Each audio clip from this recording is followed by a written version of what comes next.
여러분, 전특작 재배 수학 관리에 대해 수업을 진행할 정솔 선생님입니다. 오늘은 지난 시간 배운 수확 시기 결정 및 수확 작업에 이어 작물을 수확한 후에 신선도를 유지하기 위해 필요한 여러 가지 저장 방법에 대해서 살펴볼 거예요. 수확한 작물을 제대로 된 방법으로 저장하지 못하면 농가는 경제적으로 큰 피해를 입게 됩니다. 따라서 적절한 작물의 저장은 농산물 재배에 있어 매우 중요한 과정이라고 할 수 있어요. 그럼 지금부터 작물의 저장, 그 중에서도 건조, 조제 및 정선, 수확 후 관리의 필요성, 감자의 큐어링과 본저장의 순서대로 수업을 진행하도록 하겠습니다. 모두 오늘도 집중해서 수업을 들어주면 좋겠어요. 먼저 건조에 대해서 알아볼까요? 갓 수확한 작물은 수분을 많이 포함하고 있어 저장, 유통, 이용을 하기에 부패 위험성이 높고 작업에 어려움이 많이 있습니다. 따라서 알맞은 수분 함량으로 건조를 반드시 해야 합니다. 특히 벼, 보리, 밀, 콩, 수수, 참깨 등 곡물류는 건조 작업이 반드시 필요합니다. 작물별로 알맞은 건조 방법이 있는데요.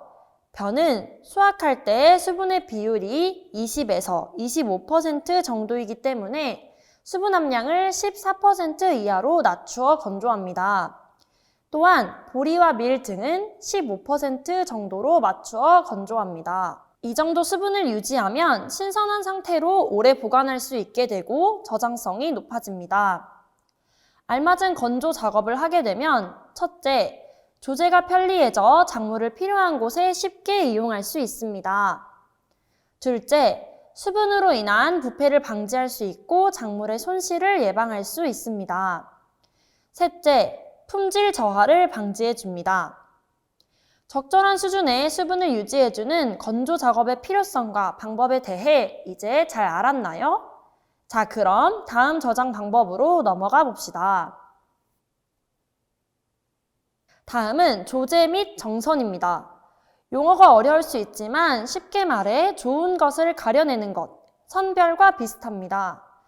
사전적 의미로는 수확물 중 알곡 이외의 불순물을 없애는 것을 말합니다. 곡물류와 서류는 조제 및 정선 작업을 통해 상품성을 높일 수 있습니다. 여러분, 곡물류에는 어떤 작물들이 있죠? 네, 맞습니다. 우리가 흔히 먹는 보리, 밀, 쌀, 참깨 등이 있죠. 그렇다면 혹시 서류에는 어떤 작물이 있는지 알고 있나요?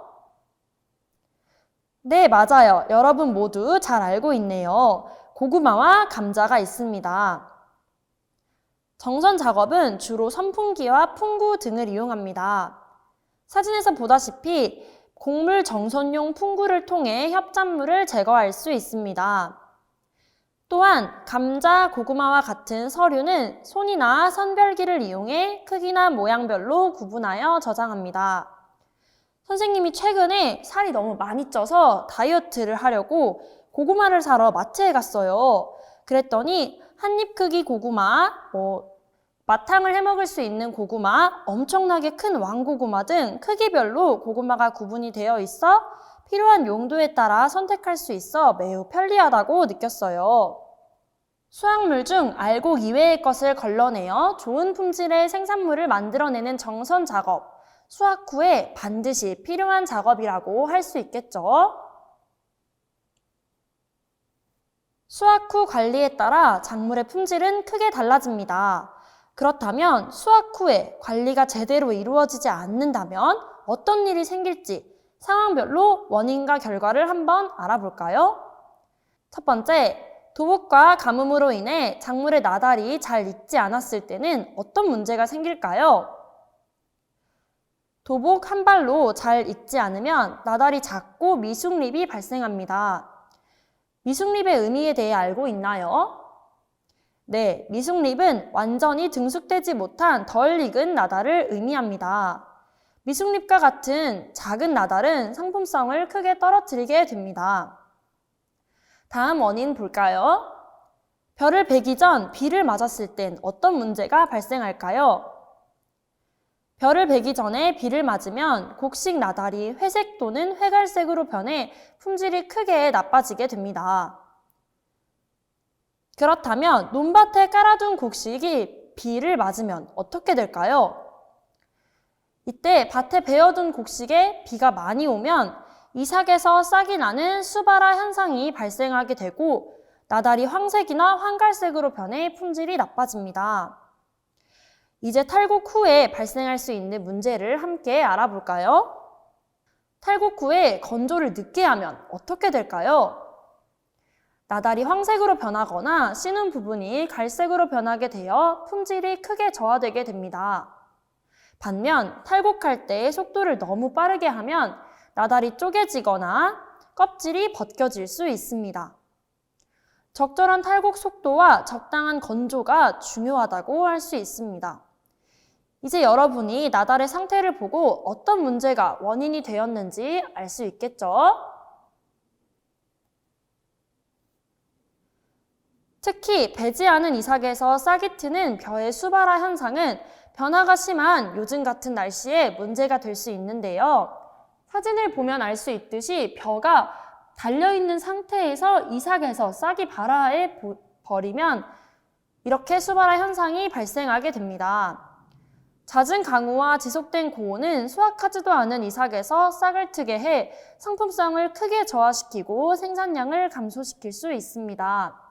수발화 현상이 일어난 쌀은 미질이 심하게 하락되게 됩니다. 다음은 저장에 대해 알아보도록 하겠습니다. 생산물의 저장에 관여하는 요인은 어떤 것들이 있을까요? 수분, 호흡, 마지막으로 온도입니다.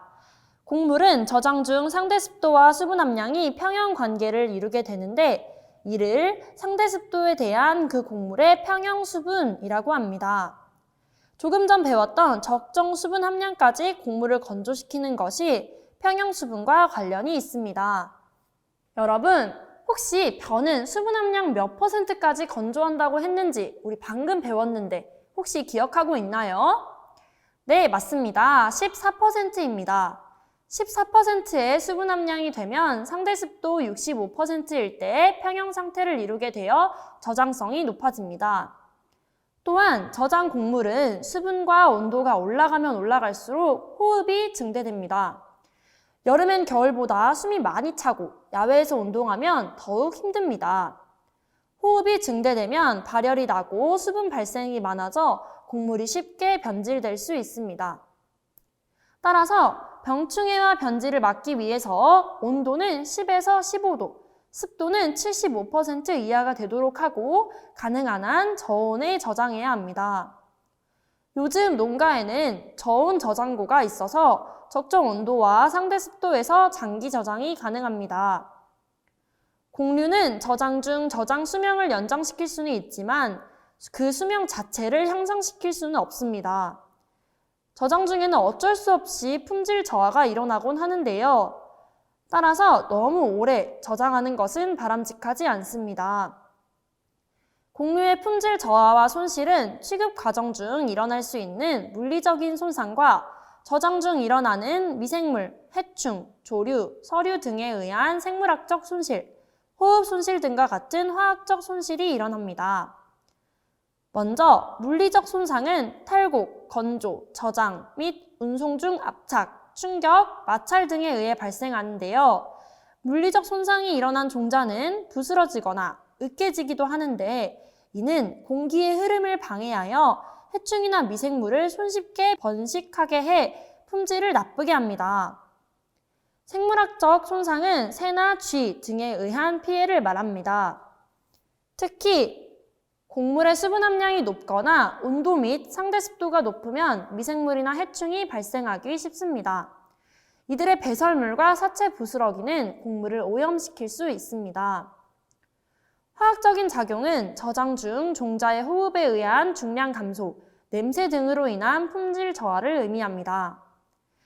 종자 수명 감소는 저장 기간 중 호흡이 증대되고 발열이나 수분 증산으로 인해 곡립의 변질, 소모가 일어나 종자 수명이 짧아지는 것을 의미합니다.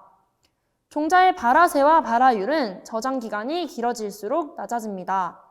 특히 수확 후 27에서 30개월이 지나면 거의 발화가 되지 않습니다. 마지막으로 저장 기간이 길어지면 길어질수록 작물의 품질은 서서히 나빠질 수 있습니다. 다음으로 감자의 저장에 대해 알아볼까요? 감자는 본저장 전 예비 저장을 하는데요. 이때 큐어링이라는 과정이 꼭 필요합니다. 큐어링이란 작물의 상처를 아물게 하는 것으로 상처를 치유해 저장성을 높이는 방법입니다. 큐어링의 방법은 온도와 습도를 조절해주는 것인데요. 10에서 15도 정도의 온도에서 상태 습도 약 85%에서 90%를 유지한 상태로 2, 3주간 보관하면 감자의 상처가 아물어집니다. 다 상처가 아물어진 후에 충분히 상처가 아물면 저장할 때 바람이 통하고 직사광선이 없는 곳에서 저장해야 합니다. 큐어링이 잘 이루어지지 않으면 사진으로 볼 수 있듯이 탄저병 증상이 발생하게 되고 기부가 썩어 들어갑니다. 열심히 키워서 수확을 했는데 저장을 잘 못해서 상품성이 크게 떨어지면 농가는 큰 피해를 입게 되겠죠. 큐어링을 마친 감자는 본저장 단계로 들어가게 되는데 본저장의 핵심은 호흡량을 줄여 체내 대사를 최소한으로 억제하는 것입니다. 이때 주로 이용되는 방법이 저온 저장법인데요. 3, 4도의 낮은 온도와 85%에서 90%의 상대 습도를 유지하며 저장하는 것이 좋습니다. 저온 저장법 이외에도 창고 등 건물을 이용하는 방법으로 보통 저장법이 있습니다. 보통 저장법은 박스에 저장하면 박스 저장, 벌크로 저장하면 벌크 저장, 망사에 담아 저장하면 망사 저장, 폴리로 된 폴리백에 저장하면 폴리백 저장이라고 합니다. 네, 여러분, 지금까지 작물의 수확 후 관리, 특히 저장에 대해서 함께 공부해 보았습니다. 수확 후에 관리가 제대로 이루어지지 않으면 작물의 품질이 저하될 수 있고 나아가 생산성이 크게 떨어질 수 있습니다. 오늘 배운 내용을 잘 기억하여 작물의 재배부터 수확 후 관리, 저장까지 전 단계에 대한 지식을 잘 정리하시기 바랍니다. 오늘 수업도 열심히 들어주어 고맙습니다. 우리 다음 시간에 만나요.